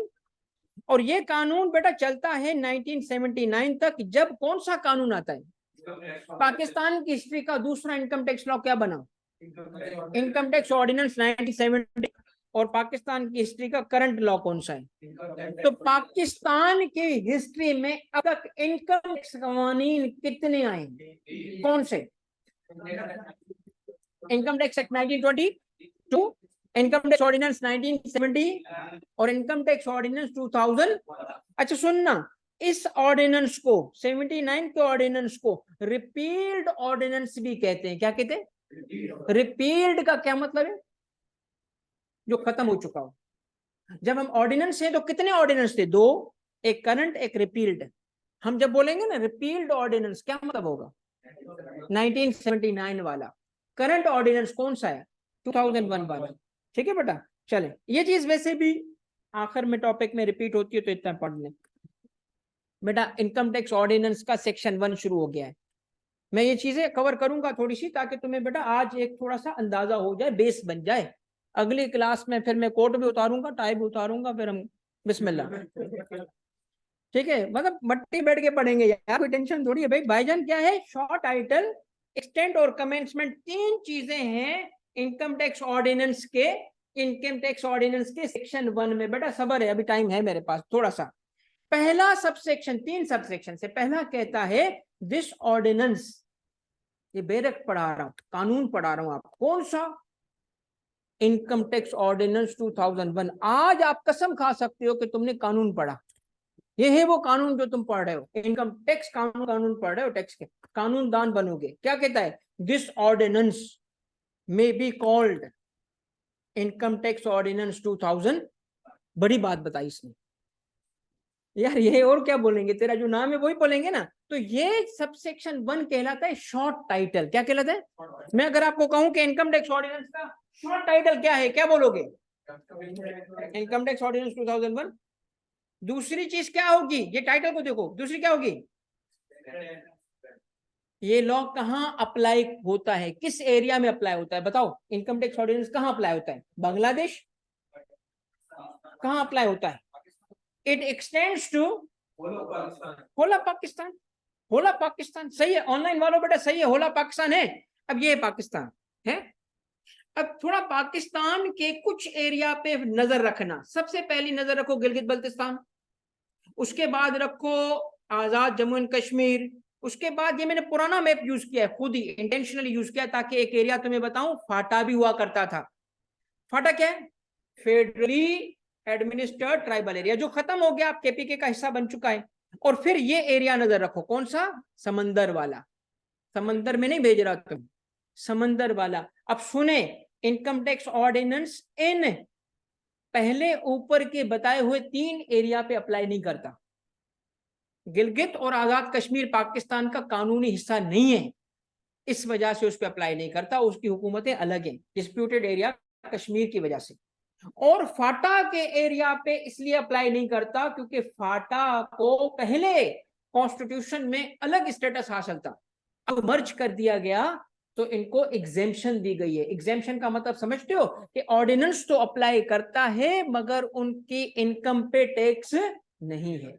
ये आप डिटेल किसी और वक्त सुनोगे। तो फाटा में मौजूद लोग अगर कोई है, कोई बच्चा पढ़ रहा है, तो बेटा डांस, क्योंकि आपकी इनकम पे टैक्स ऑर्डिनेंस तो अप्लाई करता है मगर टैक्स नहीं लगता। क्यों नहीं लगता? क्योंकि आजादी दी गई है कुछ टाइम के लिए, ताकि वो भी टाइम हो, उनके बिजनेसेस को आहिस्ता आहिस्ता से टैक्स किया जाएगा। मगर अरेबियन सी यानी समंदर में टैक्स लगता है। तो समंदर में इनकम कौन कमाता है? मछलियां। किसको? कौन? शिप कहाँ जाते हैं, और वो जो ऑयल गैस के होते हैं। तो इसका मतलब पाकिस्तान जो है 300 नॉटिकल माइल तक जो एरिया है वो पाकिस्तान का होगा, उस पर टैक्स लग सकता है। ये चीजें सिर्फ आपको समझाने के लिए थी। आखिरी बात क्या है? It shall come into force on such date as the federal government. जब इनकम टैक्स ऑर्डिनेंस कब से शुरू होगा? तो नोटिफिकेशन के थ्रू बताया गया। कब से शुरू होगा? 1 जुलाई 2000। ये था सबसेक्शन 3। तो सेक्शन 1 हमने सिर्फ पढ़ा आज, जिसके 3 पॉइंट्स थे, ऊपर टाइटल में लिखे हैं। ऊपर पहला क्या है? Short title. बताओ क्या है शॉर्ट टाइटल? शॉर्ट टाइटल है इसका इनकम टैक्स ऑर्डिनेंस 2001। दूसरी क्या बात पड़ी? क्या है? एक्सटेंड होला पाकिस्तान। 3 एरिया को छोड़ दो। कौन से? गिलगित, फाटा, अस्ट वाइल फाटा, पुराना फाटा। अभी नहीं है, अभी फाटा है नहीं, पुराना। और तीसरा आजाद कश्मीर। और समंदर वहां लगेगा कितना? पूरा समंदर हमारा है, पूरा। जहां जहां पानी है पाकिस्तान, हमारी मर्जी। ऐसे बोले जहां जहां समंदर वो हमारा नहीं। इंटरनेशनल लॉ है भाई 300 नॉटिकल माइल तक। ठीक है बेटा। अच्छा बेटा, यहाँ मैं एक सेकंड सिर्फ तुम्हें ना बेटा, एक सेकंड आगे मैं पढ़ा नहीं रहा, मैं सिर्फ आपको बता रहा हूँ एक चीज। बेटा ये ना समंदर में जो माइल होते हैं ना, वो आम माइल से बड़े होते हैं, इसलिए उसको नॉटिकल माइल कहते हैं। वहां पे वो जो है ना डिफरेंट मेजरमेंट होती है। बस एक चीज आखिर देख लो बेटा, ये स्लाइड, इस सेक्शन जब हम बात करते हैं ना बेटा, लास्ट पॉइंट है ये कि जब हम लॉ की बात करते हैं तो बेटा उसके अंदर 3 चीजें होती हैं। पहली बात क्या है? चैप्टर्स, पार्ट्स, डिवीजन और सेक्शंस में डिवाइड किया गया है। तो सेक्शन की जब मैं बात कर रहा था ना, तो सेक्शन क्या है, सब सेक्शन क्या है, ये लॉ की रेफरेंसिंग है। इस पे हम अगली क्लास में यहां से लेके बात करेंगे। होप के बेटा आपको टेक्स्ट अच्छा लगा होगा। सही है, डन है। अगली क्लास में फिर बेटा कोर्ट। चलो थैंक यू बेटा, ऑनलाइन। ठीक है बेटा, थैंक यू वेरी मच आपका क्लास ज्वाइन करने के लिए। इंशाल्लाह हम इस कोर्स को बहुत अच्छे तरीके से कवर करेंगे। कोई सवाल बेटा होगा? मंडे टू फ्राइडे बेटा सवेरा टाइम जो होगा ना वो फिक्स होगा, आपको बता दिया जाएगा। क्लास जो होगी, क्लास टाइमिंग फिक्स होगी हमारी। ठीक है।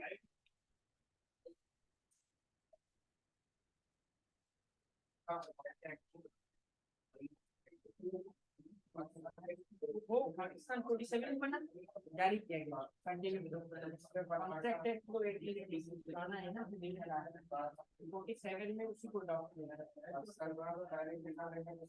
वो शुरू 79 फिर 2000। अरे हाँ बेटा, बुक वगैरह जो है ना, ये आपको नेक्स्ट क्लास में बताता हूँ बेटा। हम आईकेप की बुक यूज कर रहे हैं, एक नंबर 1 रेफरेंस के लिए, ताकि आपकी बुक जो है वो आईकेप की पूरी कवरेज हो जाए। दूसरा बेटा, मैं अपने नोट्स प्रोवाइड करता हूँ। नोट्स 2 तरीके से प्रोवाइड करूंगा, एक शीट्स की फॉर्म में और दूसरा बुक की फॉर्म में। ठीक है। और फिर प्रैक्टिस के लिए मटेरियल होगा। ये शीट्स में बेटा ग्रुप पे शेयर कर दूंगा। मेरी एक असिस्टेंट है, वो सारा ये आपके साथ शेयर करती रहेंगी। आपको इंशाल्लाह इस दफा कोई परेशानी नहीं होगी with respect to book and with respect to notes और किसी भी हवाले से। ठीक है। आपके इसीलिए मैंने स्पेशली इसके लिए बहुत अपने तैयारी कर ली है कि मेरी टीम मुझे सपोर्ट करेगी कि आपको, अगर मैं जैसे ही क्लास ले लेता हूँ, फौरी से आपको चीजें मिलना शुरू हो जाएंगी। ठीक है। ऑर्डिनेंस में एक्ट में क्या फर्क ये पड़ता है बेटा कि ऑर्डिनेंस प्रेसिडेंट बनाता है, वो अकेला बंदा होता है जो वक्ती। देखो मिसाल ले लो, इस वक्त कौन है? पार्लियामेंट है? नहीं है। कानून बनाना पड़े, कैसे बनाओगे? इस वक्त तो पार्लियामेंट नहीं है ना। इस वक्त अगर आप क्या करोगे, इस वक्त अगर बनाओगे तो प्रेसिडेंट मौजूद है, वो कानून बना देगा। प्रेसिडेंट खुद नहीं लिखता कानून, वो तो पूरी लॉ मिनिस्ट्री होती है, पूरे ड्राफ्ट होता है उसके पास, मगर उसको पावर है इशू करने की। जब इमरजेंसी की सिचुएशन हो, पार्लियामेंट ना हो, जैसे अभी नहीं है, या फिर क्या होता है कि पार्लियामेंट तो है मगर लोग पूरे मुल्क में मौजूद है, उनको जमा करना सेशन में टाइम लेगा, और इमरजेंसी की सिचुएशन है, पूरी कानून बनाओ, तो ऑर्डिनेंस इशू होता है 120 दिन के लिए, ताकि भाई कानून बना लो पूरी से यार। मगर जब आपको पार्लियामेंट जो है वो पावर मेकिंग तो पार्लियामेंट की ना, तो इसलिए उसको ज्यादा एक्ट ज्यादा पावरफुल है, एक परमानेंट लॉ होता है, और ऑर्डिनेंस शॉर्ट होता है। मगर ये बात आज के कॉन्स्टिट्यूशन के हिसाब से, पहले ऐसे नहीं था। पहले ऑर्डिनेंस भी लंबा चलता था, और हमारा जो ऑर्डिनेंस है ये परमानेंट बना दिया गया था। इसको परमानेंट दिया गया तो नाम में ये ऑर्डिनेंस है, असल में ऑर्डिनेंस नहीं है, असल में एक्ट है। सर इसको जब ट्रांसफर करना हो एक्ट में तो वो पार्लियामेंट, हाँ वो क्या करते हैं, वो उसी ऑर्डिनेंस को उठाते हैं, बिल के फॉर्म में पेश करते हैं पार्लियामेंट, और पार्लियामेंट फिर उसको ठप्पा लगा दे तो हो गया, एक्ट बन जाए। ठीक है, हाँ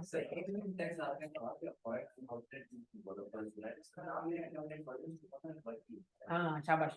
असल में क्या था बेटा, पुराना ऑर्डिनेंस जो था उसके टैक्स के मैटर्स चल रहे थे, आपको नोटिस मिला हुआ है, टैक्स कैलकुलेशन चल रही है, सडनली कानून चेंज हो गया, तो कहा गया ट्रांजिशन करो, उस ट्रांजिशन के लिए 1 साल रखा गया कि ऑर्डिनेंस कानून ये है 2001, मगर अब हम इसको इम्प्लीमेंट करने के लिए जो है वो टाइम दे रहे हैं। तो टाइम कितना दे रहे हैं, फिर वो 1 जुलाई 2002 से दिया, तब तक, हाँ तब तक जो था वो 1979 वाला चलेगा, ठीक है सर। तो फिर ऑर्डिनेंस 2001 को भी एक्ट क्यों बेटा, वो नाम इसलिए आमना, इसकी एक वजह है, इसको नहीं लिखते, उसकी रीजन क्या है, क्योंकि ये जिस तरीके से इसको परमानेंट किया गया था वो तरीका ऐसा था कि कहा गया कि ये कानून ऐसे नहीं था कि बिल की फॉर्म में पेश करके उसको एक्ट बनाया गया था, नहीं, कहा गया था इस कानून को परमानेंट समझा जाए, ठीक है ना। एक कॉन्स्टिट्यूशनल अमेंडमेंट हुई थी, उसमें भी इसका नाम था, पार्लियामेंट ने भी ओके कर दिया था, ठीक है। चलो भाई, थैंक यू वेरी मच, जज़ाकल्लाह। इंशाल्लाह नेक्स्ट क्लास में बेटा यहीं से शुरू करेंगे, ठीक है, ओके बेटा, अल्लाह हाफिज़। ये अली, एक्ट और ऑर्डिनेंस का फर्क ये है कि एक्ट परमानेंट लॉ है, ऑर्डिनेंस टेम्पररी लॉ होता है, ठीक है, 120 दिन के लिए होता है। फर्दर हम यहीं से नेक्स्ट क्लास में होंगे, ठीक है जानी, अल्लाह हाफिज़।